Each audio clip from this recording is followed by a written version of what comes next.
الحمد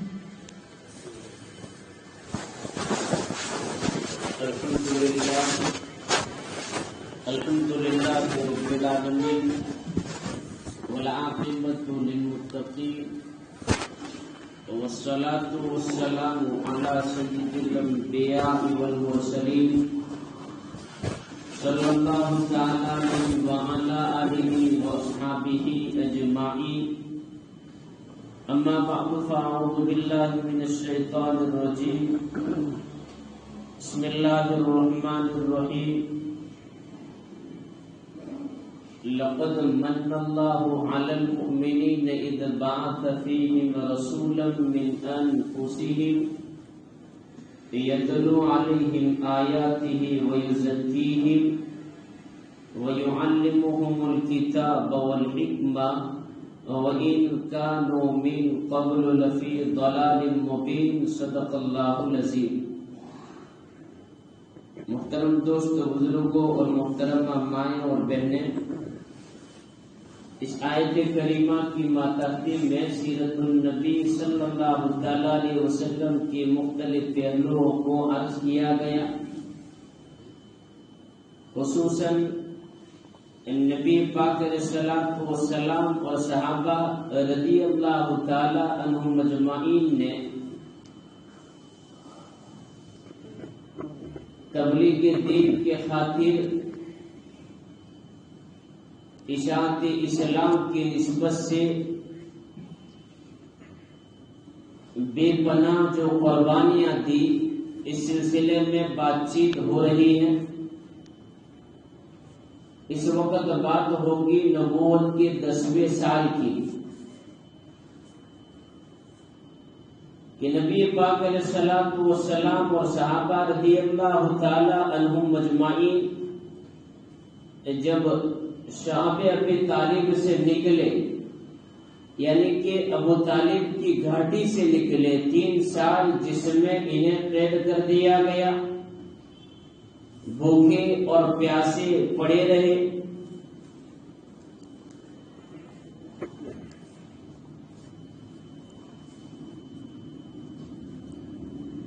مفصل جس کا تذکرہ میں کر چکا.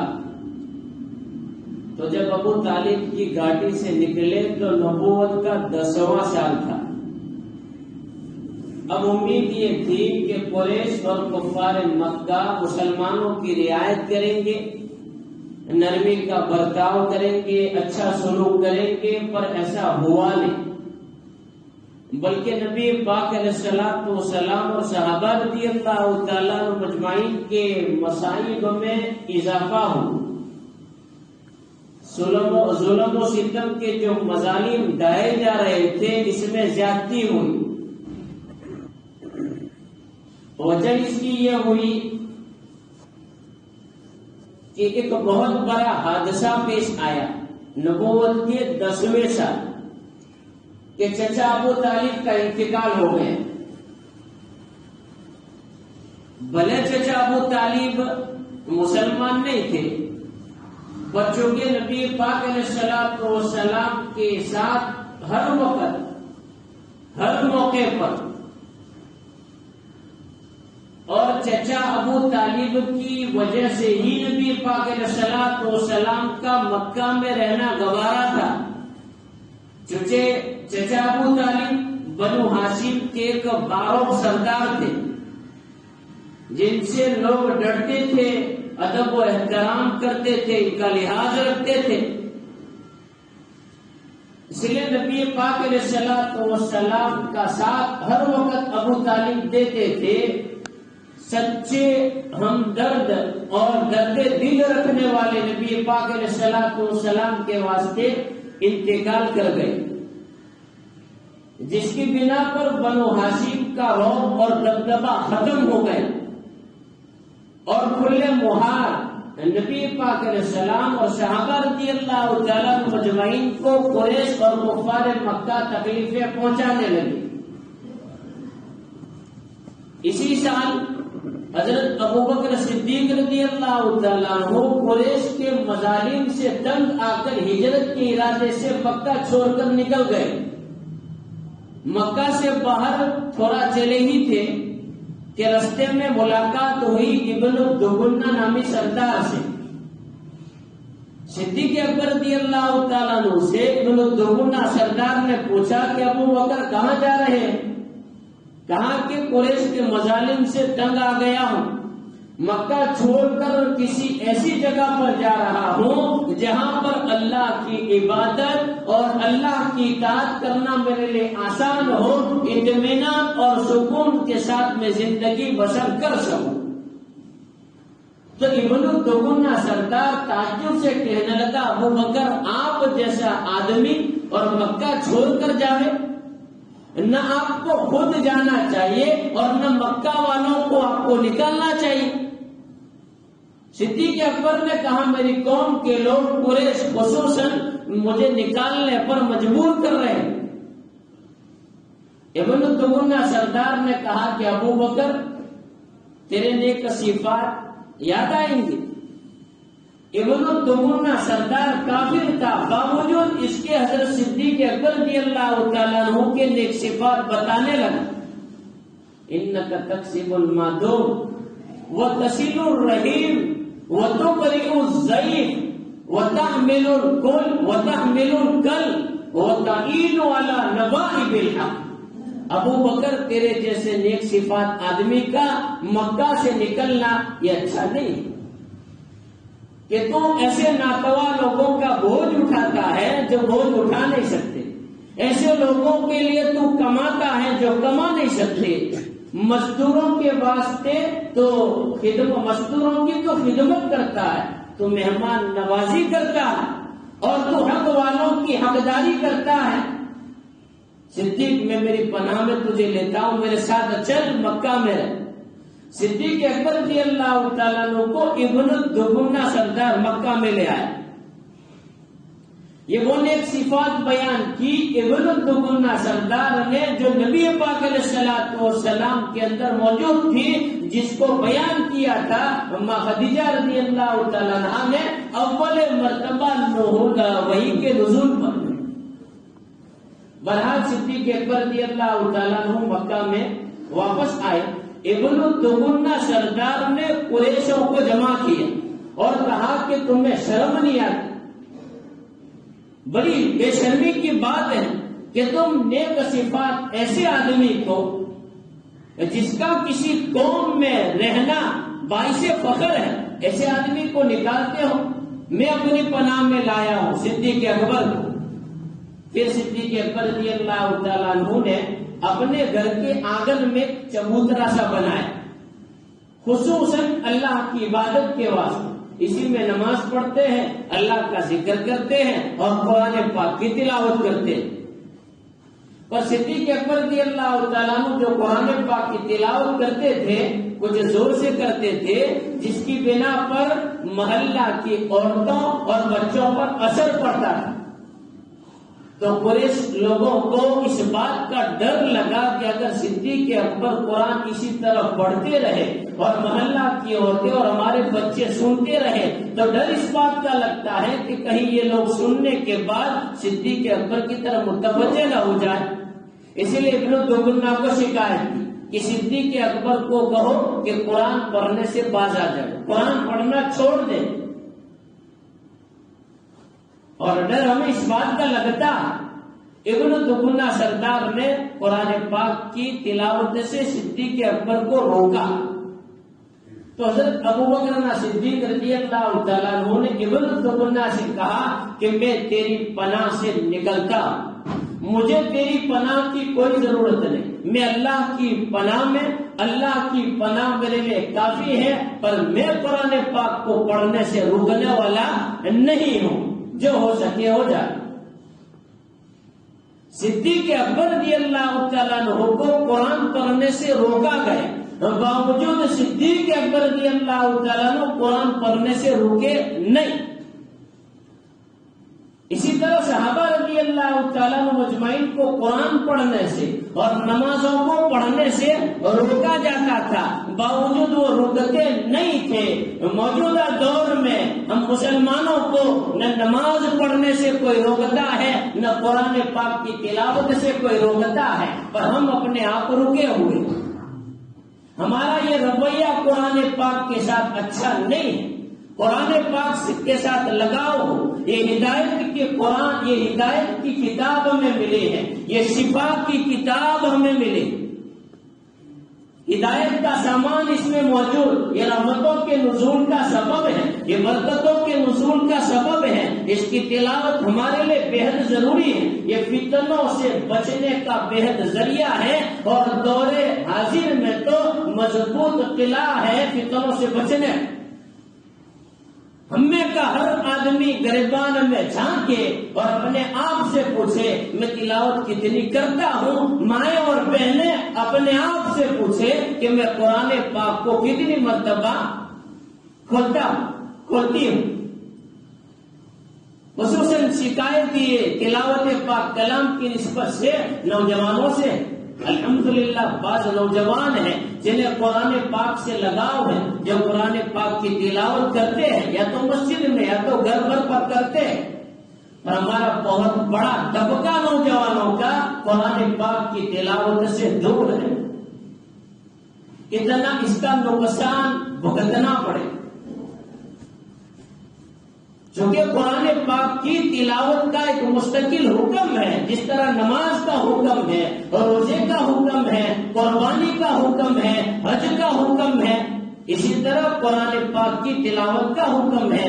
قرآن پاک کا اور اللہ کے ذکر کا بھی مستقل حکم. میں نے کسی موقع پر کہا اس قرآن پاک کو ہم تک پہنچانے میں ڈھیر تکالیف کا سامنا کرنا پڑا. بس اتنی بات بتلانا کافی ہے کہ قیامت کے دن میدان محشر میں جبکہ اللہ کے حضور میں حاضری ہوگی ہماری، اللہ کے دربار میں گزاری زندگی کی کارگزاری کے واسطے ہمیں کھڑا کیا جائے گا، جس وقت ہمارے منہ پر پٹی مار دی جائے گی. آجا ہمارے اس وقت بولیں گے اللہ کے دربار میں، گواہی دیں گے ہمارے ہاتھ، گواہی دیں گے ہمارے پیر. تو اللہ کے دربار میں اس وقت فقط رسول نے اتنا کہہ دیا وقال الرسول یا رب ان قوم اتخذوا هذا القرآن مهجورا. اس وقت ہمارا کیا حال ہو؟ رسول نے اگر کہہ دیا کہ میرے مولا تیرے ان بندوں تلک اور میرے امتیوں تلک تیرا یہ پاک کلام میں نے پہنچایا اور اس کے واسطے میں نے ڈھیر ساری تکالیفوں کو برداشت کیا، پر انہوں نے تو مذاق ٹھہرایا اس کو، تو اس وقت ہمارا کیا حال ہوگا؟ اس لیے بےحد ضروری ہے قرآن پاک کی تلاوت کرے. اس کا بہت بڑا حق ہے. جس طرح کھانا اور پینا ایک حق سمجھتے ہیں، کھلانا پلانا ایک حق سمجھتے ہیں، قرآن پاک کی تلاوت کو ایک حق سمجھے. حق سمجھنے پر حق کی ادائیگی ضروری سمجھتے ہیں، تو حق سمجھیں گے تو تلاوت بھی ضرور کریں گے. اپنے آپ سے نوجوان طبقہ مخاطب ہو کر پوچھے تو صحیح کہ یہ چھوٹا سا موبائل رات دن جس کا پیچھا ہم نے کیا، ایک موقع پر میں یہاں تک بول گیا کہ جس سے ہم نے شادی کر لی اور جس سے شادی کر کے اسے چھوڑتے نہیں نا، کبھی پوچھ لیا کرے اپنے آپ سے کتنی مرتبہ اس کو کھولا، کتنی مرتبہ اس کو بند کیا. آیا قرآن پاک کو ایک مرتبہ پورے 24 گھنٹوں میں ہم نے کھولا؟ بہت بڑا حق ہے. بہرحال تو صدیق اکبر رضی اللہ تعالیٰ عنہ کو تلاوت پاک کلام سے روکا، پر صدیق اکبر روکے نہیں. تو ایک بہت بڑا حادثہ یہ پیش آیا کہ چچا ابو طالب کا انتقال ہو گیا. 3 دن کے بعد ایک روایت کے مطابق اور دوسری روایت کے مطابق ابو طالب کی وفات کے 2 مہینے بعد سن نبوی 10 میں رمضان میں حضرت خدیجہ رضی اللہ تعالیٰ عنہ کا انتقال ہو گیا. یہ بہت بڑا حادثہ نبی پاک علیہ الصلوۃ والسلام کے واسطے. اسی لیے روایت میں یہ بات ملتی ہے کہ اس سال کا نام عام الحزن رکھا گیا، یعنی کہ غموں کا سال. ایک تو چچا ابو طالب جو ہمدرد اور درد دل رکھنے والے، اور حضرت خدیجہ رضی اللہ تعالیٰ عنہ جو نبی پاک علیہ الصلوۃ والسلام پر سب سے پہلے ایمان لانے والی عورت اور آپ کی بیوی، اور بڑی چونکہ مالدار تھی، اسلام قبول کرنے کے بعد ساری دولت مسلمانوں پر خرچ کر کے قربان کر کے غریب ہو گئی، غریبی پر راضی رہی زندگی بھر، اور اللہ کے راستے میں ہر تکلیف کو راحت جانا، ایسی بیوی کا انتقال ہو گیا۔ اب نبی پاک علیہ الصلوۃ والسلام کے گھر کا بندھن ٹوٹ گیا۔ کنواری لڑکیوں کی پریشانی آپ کو پریشان کر رہی تھی، ایک طرف بے دھڑک بازو تبلیغ، دوسری طرف بے دھڑک کفار کی طرف سے تکلیف، ایک طرف تبلیغ دوسری طرف سے تکلیف۔